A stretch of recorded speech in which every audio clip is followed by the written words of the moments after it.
നമുക്ക് കിരണിന്റെ കല്യാണിയുടെ ഇന്നത്തെ നല്ലൊരു കഥ കേട്ടാലോ? അങ്ങനെ ഇന്നത്തെ കഥയില് വിക്രത്തിന്റെ അടുത്തേക്ക് രാഹുൽ വന്നിട്ട് പറഞ്ഞു, എടാ അവൻ പരോളിന് ഇറങ്ങിയെന്ന് പറയാണ്. ഇത് കേട്ട് കഴിഞ്ഞപ്പോ വിക്രം പറഞ്ഞു, പറഞ്ഞിട്ട് കാര്യമില്ല, ചേട്ടന്റെ മോൾക്ക് കാര്യങ്ങളൊന്നും അറിയത്തില്ലല്ലോ സരുവിന്. അവന് പുറത്തിറങ്ങി കാര്യമൊന്നും അറിയത്തില്ലല്ലോ. അത് ശരിയാ, അവൾക്ക് കാര്യങ്ങളൊന്നും അറിയത്തില്ല. പക്ഷെ ആ ഗംഗാപ്രസാദ് ഉണ്ടായിരുന്നെങ്കിൽ, അവൻ അറിയുമായിരുന്നെങ്കിൽ എന്തേലും ഒരു കാര്യമൊക്കെ തീരുമാനത്തിലെത്തിയാനെന്ന് പറഞ്ഞു. അത് കേട്ടപ്പോൾ വിക്രം പറഞ്ഞു, ഇനിയിപ്പോ അതിനെക്കുറിച്ച് പറഞ്ഞിട്ട് കാര്യമില്ലല്ലോ. ഗംഗയുടെ കാര്യം ഓർത്തിട്ട ആകെപ്പാടെ ഒരു ടെൻഷൻ എന്ന് പറയണം. അത് കേട്ട് കഴിഞ്ഞപ്പോഴത്തേനും രാഹുൽ പറഞ്ഞു, അല്ല ഇനിയിപ്പം കാർത്തികയുടെ കല്യാണമല്ലേ വരാൻ പോകുന്നത്, അങ്ങനെയാണെങ്കിൽ ഉറപ്പായിട്ട് അവൻ ജീവനോടെ ഉണ്ട് അങ്ങോട്ടേക്ക് ചെല്ലും ആ കല്യാണം മുടക്കാനായിട്ട്.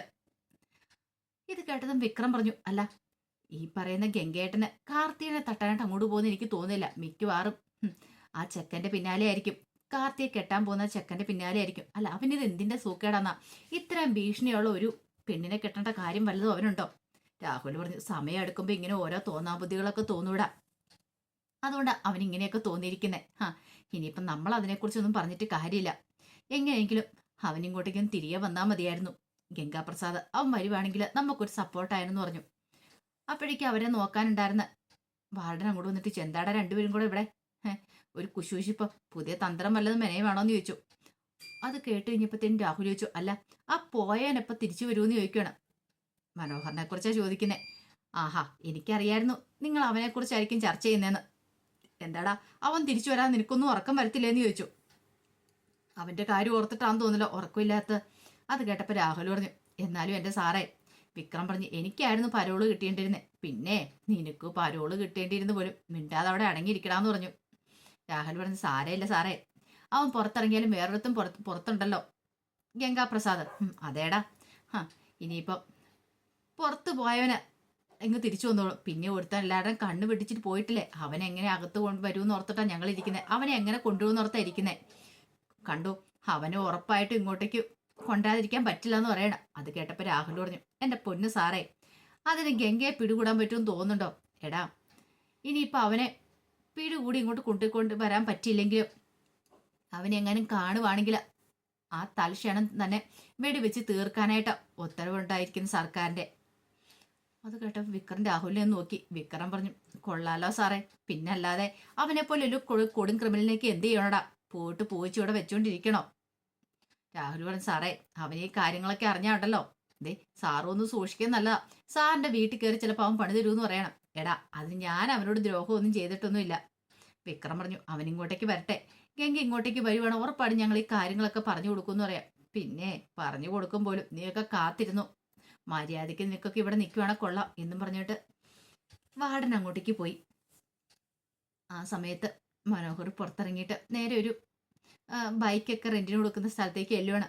ചെന്നിട്ട് പറഞ്ഞു, ചേട്ടാ ഒരു ബൈക്ക് റെന്റിന് വേണമെന്ന് പറയണം. അല്ല ആധാർ കാർഡൊക്കെ ഉണ്ടോ? ആധാർ കാർഡ് എന്തെങ്കിലും അങ്ങനെ എന്തെങ്കിലും വേണം, ID പ്രൂഫ് എന്തെങ്കിലും ഉണ്ടെങ്കിൽ മാത്രമേ തരാൻ പറ്റുള്ളൂ എന്ന് പറഞ്ഞു. അതെ, ഒറിജിനൽ കയ്യിലില്ല, അതിന്റെ ഫോട്ടോ ഉണ്ട് ഫോണിനകത്ത്, അത് മതിയോ? ശരി ശരി അത് മതി എന്ന് പറയണം. അല്ല എത്ര ദിവസത്തേനാ വേണ്ടേ? ഒരു 2 ദിവസത്തേന് മതി. ശരി 2 ദിവസം, ഓക്കെ, അത് കഴിയുമ്പോൾ ഇങ്ങോട്ട് കൊണ്ടേ തന്നേക്കണമെന്ന് പറഞ്ഞു. ശരി ചേട്ടാ, അതെ അഡ്വാൻസ് എന്ന് പറഞ്ഞ് കുറച്ച് തുകയും കൊടുത്തു. ഇനിയിപ്പോൾ 2 ദിവസം കഴിഞ്ഞിട്ട് കണ്ടില്ലെങ്കിൽ ചേട്ടൻ ഈ നമ്പറിൽ ഒന്ന് വിളിച്ചാൽ മതി എന്ന് പറഞ്ഞുകൊണ്ട് മനോഹർ നമ്പരും കൊടുത്തു. അങ്ങനെ മനോഹർ ബൈക്ക് കൊടുത്തോണ്ട് അങ്ങോട്ടേക്ക് പോവാണ്. ഇതേ സമയത്ത് കൺമണി മോളുടെ അടുത്തേക്ക് ശാരി വന്നു. എന്നിട്ട് ആഹാ മോള് കളിക്കുവാണെന്നൊക്കെ ചോദിക്കുവാണ്. ആ സമയത്താണ് സരു ഇങ്ങോട്ട് വരുന്നത്. സരുവിനെ കണ്ടു കഴിഞ്ഞപ്പോൾ ശാരി ചോദിച്ചു, അല്ല മോളെ ഇപ്പൊ പോണോന്ന് ചോദിക്കുവാണ്. ആ സ്വർണ്ണമൊക്കെ ഒരുമിച്ച് ഇങ്ങോട്ട് എടുക്കുമായിരുന്നെങ്കിൽ ഇപ്പൊ പിന്നെ ഇടയ്ക്കിടയ്ക്ക് ഇങ്ങനെ പോകേണ്ട കാര്യം ഉണ്ടായിരുന്നോ? നമ്മൾ കഴിഞ്ഞ ദിവസം കാർത്തേക്ക് വാങ്ങാൻ പോയതല്ലേ എന്ന് ചോദിച്ചു. അത് കേട്ട് കഴിഞ്ഞപ്പോൾ സരു ചോദിച്ചു, ഇപ്പോഴെന്താ അമ്മയ്ക്ക് എൻ്റെ കൂടെ വരുന്നതിന് വല്ല ബുദ്ധിമുട്ടുണ്ട് ഉണ്ടേ പറഞ്ഞു. അല്ല മോളെ അതുകൊണ്ടല്ല, എപ്പോഴും എപ്പോഴുള്ള പോക്കെ. അത് കേട്ട് കഴിഞ്ഞപ്പം സരി പറഞ്ഞു, ഓ ഗംഗാപ്രസാദ് അവൻ പുറത്തൊക്കെ ഇറങ്ങി നടക്കുന്നുണ്ടല്ലോ, അതുകൊണ്ടാണ് അമ്മയ്ക്ക് ഈ ബുദ്ധിമുട്ട്. അല്ല മോളെ, അതെ അമ്മ വിഷമിക്കേണ്ട കാര്യമൊന്നുമില്ല, പേടിക്കേണ്ട കാര്യമൊന്നുമില്ല. പിന്നെ വേറൊരുത്തൻ പുറത്തേക്ക് ഇറങ്ങും, ആ മനോഹർ എന്ന് പറയുന്നവന്, അവൻ പുറത്തിറങ്ങിയിട്ടുണ്ടെങ്കിൽ അവനെ എന്ത് ചെയ്യണമെന്ന് എനിക്ക് നന്നായിട്ടറിയാം, അവനെ വെറുതെ വിടാൻ ഞാൻ ഉദ്ദേശിച്ചിട്ടില്ല. ഇത് കേട്ടപ്പം ശാരി പറഞ്ഞു, മോളെ ഇനിയിപ്പം അതിൻ്റെയൊക്കെ ആവശ്യമുണ്ടോ? പിന്നെ ആവശ്യമുണ്ടോന്നോ? എൻ്റെ അമ്മ എനിക്ക് വേണ്ടി പ്രാർത്ഥിക്കുന്നത് എന്താണെന്നറിയാവോ? ആ മനോഹറിന്റെ പിടിയിൽ നിന്ന് ഞാൻ എങ്ങനെയെങ്കിലും രക്ഷപ്പെടണമെന്നാ. ഒരു കാരണവശാലും ഇനിയിപ്പം മനോഹർ എൻ്റെ ജീവിതത്തിലേക്ക് വരില്ല എന്ന്. ഇത് കേട്ടപ്പോൾ ശാരി പറഞ്ഞു, ഞാനും അങ്ങനെയൊക്കെ തന്നെയാ പ്രാർത്ഥിക്കുന്നത്. പിന്നെ അമ്മയുടെ പ്രാർത്ഥന, അമ്മ പ്രാർത്ഥിച്ച് പ്രാർത്ഥിച്ച് അച്ഛനെ ജയിലിലാക്കിയില്ലേ, എന്നിട്ട് എന്തായി? അച്ഛന് എന്നോട് സ്നേഹമുണ്ട്, അതുകൊണ്ടാണ് അച്ഛൻ ഇപ്പോഴും അവനെ കൊല്ലാനായിട്ട് നടക്കുന്ന മനോഹറിനെ. ഇത്തിരിയെങ്കിലും പഴുത് കിട്ടിയിട്ടുണ്ടെങ്കിൽ അവനെ കൊല്ലണമെന്ന് പറഞ്ഞു ഒരേ ചിന്തയോട് കൂടിയിട്ടാ അച്ഛൻ നടക്കുന്നേ. പക്ഷെ അമ്മയ്ക്ക് അങ്ങനെയൊന്നും അല്ലാന്ന് പറഞ്ഞു. ശാരി പറഞ്ഞു, അത് പിന്നെ മോളെ ഞാൻ വേണ്ട വേണ്ട കൂടുതലൊന്നും പറയണ്ട, വാ ഇനിയിപ്പം കൂടുതൽ പറയാതെ അങ്ങോട്ട് ഇറങ്ങാം എന്നൊക്കെ പറഞ്ഞുകൊണ്ട് മോളെ എടുത്തോണ്ട് അവരങ്ങനെ പുറത്ത് ഷോപ്പിങ്ങിന് വേണ്ടിയിട്ട് ഇറങ്ങുവാണ്. അതേ സമയത്താണ് മനോഹർ അങ്ങോട്ട് വരുന്നത്. മനോഹർ പതുക്കെ ഗേറ്റിനോട് നോക്കി കഴിഞ്ഞപ്പോഴത്തേനും സരിയോ ശാരിയൊക്കെ പുറത്തു പോകാനായിട്ട് കാറിന്റെ അടുത്തേക്ക് വരുന്ന കണ്ടു. ഇവരെവിടെയോ പുറത്തു പോകാൻ തോന്നല്ലോ. തൻ്റെ മോളെ തനിക്ക് അടുത്ത് കിട്ടാനൊരു അവസരമാണ്. എന്താ ചെയ്യേണ്ടതെന്ന് ഒരു നിമിഷം ആലോചിച്ചു. അങ്ങനെയാണെങ്കിൽ ഇവരെ ഫോളോ ചെയ്തിട്ട് തന്നെ കാര്യം. ഈ സമയത്ത് സരിയു പുറത്തിറങ്ങിയിട്ട് ശാരിയോട് പറഞ്ഞു, ഇതേ അമ്മേ, അമ്മയുടെ എത്ര വട്ടം പറഞ്ഞു ഡ്രൈവിംഗ് പഠിക്കാനായിട്ട്. അമ്മയ്ക്ക് ഡ്രൈവിംഗ് പഠിക്കുവാണെങ്കിൽ ഇപ്പൊ ഡ്രൈവറെ വിളിക്കേണ്ട കാര്യമുണ്ടോ? എന്തെങ്കിലും ആവശ്യമുണ്ടെങ്കിൽ പോയാൽ പോരെ. ശാരി പറഞ്ഞു, എനിക്ക് എവിടെയാ മോളെ സമയം, പിന്നെ സമയമില്ല പോലും. ആ യാമിനി ചേച്ചി ജോലികളൊക്കെ ചെയ്യുന്ന സമയത്ത് അമ്മയ്ക്ക് വേണേൽ പോയി ഡ്രൈവിംഗ് പഠിക്കാം. ഡ്രൈവിംഗ് പഠിച്ച് വണ്ടി എടുക്കാലോ. ഇതിപ്പോ എന്തെങ്കിലും ആവശ്യമുണ്ടെങ്കിൽ ഡ്രൈവറെ വിളിക്കേണ്ട ഗതികേടാ. ശരി ശരി കയറാനൊക്കെ പറയണ. അങ്ങനെ അവര് ഷോപ്പിങ്ങിന് വേണ്ടിയിട്ട് അങ്ങോട്ട് പോയി. പിന്നീട് അവർ ടെക്സ്റ്റൈൽ ഷോപ്പിന്റെ അവിടേക്ക് വരുവാണ്. അങ്ങനെ പുറത്തിറങ്ങി കഴിഞ്ഞപ്പോൾ ശാരി ചോദിച്ചു, അല്ല മോളെ, ഇത് നമ്മൾ സ്ഥിരം വരുന്ന കടയൊന്നും അല്ലല്ലോ. അതെ, ഇനിയിപ്പോൾ ഇവിടെ നിന്നൊക്കെ മതി, വലിയ വലിയ ടെക്സ്റ്റൈൽ ഷോപ്പിലേക്കൊന്നും കയറാൻ പറ്റില്ല എന്ന് പറയണം.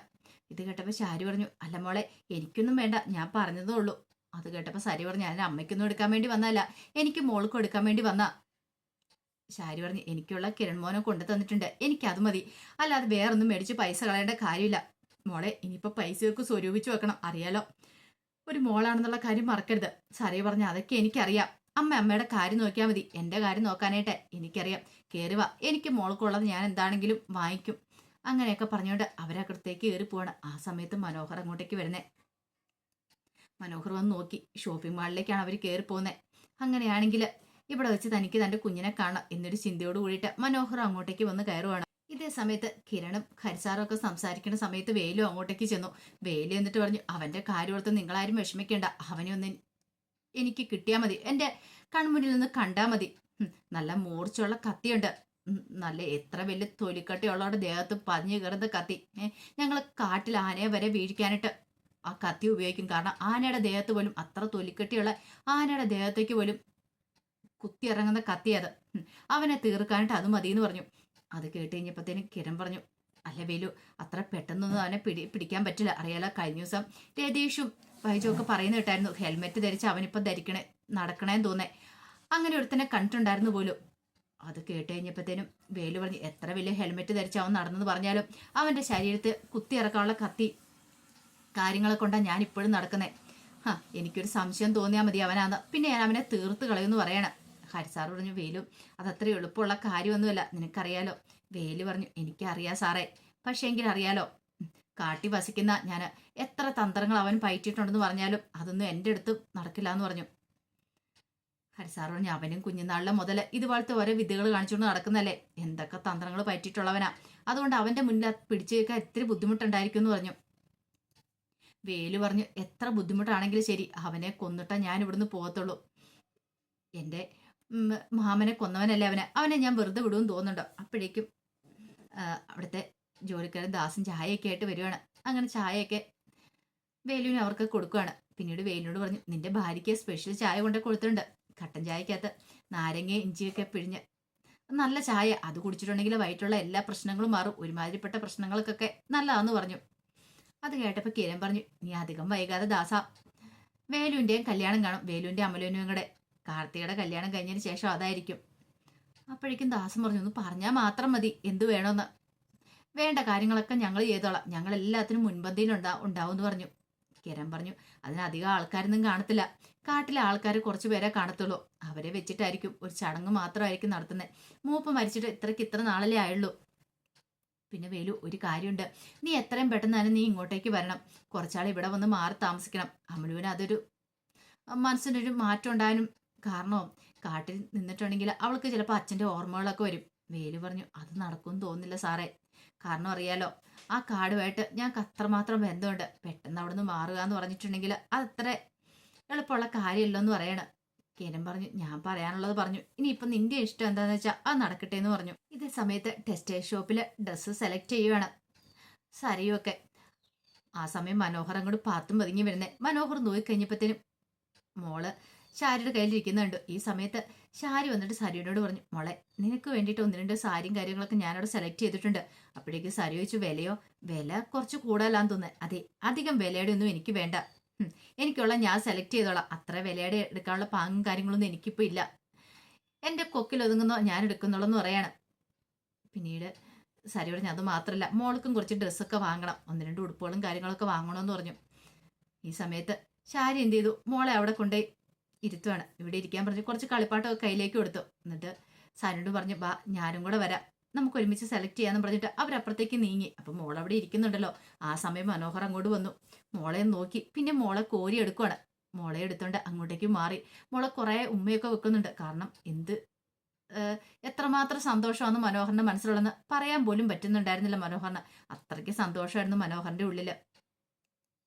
ഈ സമയത്ത് സരിയും ശാരിയും കൂടെ സാരിയൊക്കെ പോയി സെലക്ട് ചെയ്യുകയാണ്. അപ്പൊ സാരിയും നോക്കി കഴിഞ്ഞപ്പോൾ ഒരു സാരി എടുത്തു. അതിന് 3000-ന് മുകളിൽ വിലയാണ്. അപ്പൊ ഡിസ്കൗണ്ട് ഉള്ളതുകൊണ്ട് 2700 രൂപയ്ക്ക് കിട്ടും. അത് മതി എന്ന് പറയാ. പക്ഷെ ശാരിക്ക് ഭയങ്കര വിഷമമായി. ശാരി ഒരു സാരി എടുത്ത് വെച്ച് കഴിഞ്ഞപ്പോൾ അതിന് 16,000 രൂപയാവും. അപ്പോഴേക്ക് സരി പറഞ്ഞു, എനിക്ക് അതിൻ്റെ ഒന്നും ആവശ്യമില്ല, എനിക്ക് ഈ സാരി മതി, ഇത്ര വിലയുടെയൊക്കെ മതി എന്ന് പറയാണ്. വേണമെങ്കിൽ അമ്മ വേണേ ഒരു സാരി എടുത്തോ, ഒരു 10,000 രൂപയുടെ സാരി എടുത്തോ, എനിക്ക് എന്താണെങ്കിലും എൻ്റെ അമ്മയ്ക്ക് വേണ്ടി ഒരു സാരി എടുക്കണമെന്ന് പറഞ്ഞു. അത് കേട്ട് കഴിഞ്ഞപ്പോൾ ശാരിക്ക് ഭയങ്കര വിഷമായി. ഇപ്പൊ അവളുടെ അമ്മ താൻ രണ്ടാം തരക്കാരിയായി എന്നൊരു ചിന്തയുണ്ട്. പെട്ടെന്ന് ശാരിയുടെ മൊത്തം ഭാവവ്യത്യാസം കണ്ടുകഴിഞ്ഞപ്പോൾ സരി ചോദിച്ചു, എന്താമ്മേ? ഒന്നുമില്ല എന്ന് പറയണം. അതെ, എൻ്റെ അമ്മയ്ക്ക് ഞാനൊരു സാരി എടുത്ത് കൊടുക്കാന്ന് വിചാരിച്ചത്. കല്യാണമൊക്കെ അല്ലേ, അത് മാത്രമല്ല അങ്കിളാണെങ്കിലും രൂപാൻ്റെ ആണെങ്കിലും 10-25,000 രൂപയുടെ സാരി അമ്മയ്ക്ക് എടുത്തു കൊടുത്തിരിക്കുന്നത്. പക്ഷെ എന്നാലും ഞാൻ എടുത്തു കൊടുക്കുന്ന പോലെ ആകത്തില്ലോ, അതുകൊണ്ട് ഒരു സാരി എടുത്തു കൊടുക്കാന്ന് വെച്ചിരിക്കുന്നത്. അതുകൊണ്ട് അമ്മയോട് ഞാനൊരു സാരി എടുത്തു കൊടുത്തോളാൻ പറഞ്ഞെന്ന് പറഞ്ഞു. അങ്ങനെ സാരിയൊക്കെ സെലക്ട് ചെയ്തു. പിന്നീട് പറഞ്ഞു, കൺമണി മോൾക്ക് വേണ്ടി ഒന്ന് രണ്ട് ഡ്രസ്സൊക്കെ എടുക്കണം. കൺമണി മോൾക്ക് ഇഷ്ടം പോലെ മേടിച്ചു കൊടുക്കുന്നുണ്ട് അവളുടെ അങ്കിളും ആൻറ്റിയൊക്കെ. പക്ഷെ അങ്ങനെയല്ലല്ലോ, കല്ലുമോന് മേടിച്ചു കൊടുക്കുന്നതോടൊപ്പം തന്നെ അവൾക്കും മേടിച്ചു കൊടുക്കുന്നുണ്ട്. ഞാൻ എൻ്റെതായ രീതിക്ക് എന്തെങ്കിലും മേടിച്ചു കൊടുക്കണ്ടേ. അതുകൊണ്ട് മോൾക്ക് വേണ്ടിയിട്ട് ഒന്ന് രണ്ട് ഡ്രസ്സൊക്കെ സെലക്ട് ചെയ്യണം. അവൾക്ക് മേടിക്കുന്ന ഡ്രസ്സിൽ ഞാൻ എന്തായാലും പൈസ നോക്കത്തില്ല എന്നൊക്കെ പറഞ്ഞ് അവരിങ്ങനെ പോയി ഡ്രസ്സ് സെലക്ട് ചെയ്യണം. ആ സമയത്ത് മനോഹർ കൺമണിമോളെ കൊഞ്ചിച്ചുകൊണ്ടിരിക്കുകയാണ്. കൺമണിമോൾക്ക് ഇഷ്ടപ്പെട്ട പാവയും കാര്യങ്ങളൊക്കെ മനോഹർ ഇങ്ങനെ മേടിച്ചു കൊടുക്കുക. ഇത് ഇഷ്ടപ്പെട്ടോ എന്നൊക്കെ ചോദിച്ചുകൊണ്ട് ഭയങ്കരമായിട്ട് മോളെ കൊഞ്ചിക്കുകയാണ്. അപ്പോൾ അതിൻ്റെ വിശേഷങ്ങളൊക്കെ എന്ന് കാണുന്നത്. ഇതിൻ്റെ ബാക്കി വിശേഷങ്ങളുമായിട്ട് വൈകുന്നേരത്തെ പ്രൊമോയി വരാട്ടോ. ഒരിക്കൽ കൂടി എല്ലാവർക്കും ശുഭദിനം നേർന്നുകൊണ്ട് നിർത്തുന്നു.